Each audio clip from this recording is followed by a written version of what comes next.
అరుణాచల్ ప్రదేశ్లో 10 స్థానాల్లో ఏకగ్రీవంగా ఎన్నికైపోయారు బీజేపీ వాళ్ళు.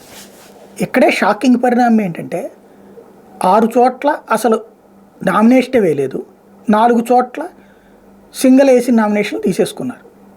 ఇక్కడ అసలు పాయింట్ ఏంటంటే అసలు కాంగ్రెస్ పార్టీ ఉందా లేదా? ఒకప్పుడు అరుణాచల్ ప్రదేశ్లో కాంగ్రెస్ పార్టీ గవర్నమెంటే కదా. ఎందుకని? చైనా వాడితో కుదిరిన ఒప్పందంలో ఇదొక పార్టా? అది నా సందేహం. చైనాకి కాంగ్రెస్ పార్టీకి కుదిరిన ఒప్పందం ఏంటి ఈరోజు వరకు చెప్పలా. ఎంఓయూ మీద సంతకాలు పెట్టారు. ఒక పార్టీ ఒక దేశంతో ఒప్పందం చేసుకోవడం ఏంటి అసలు?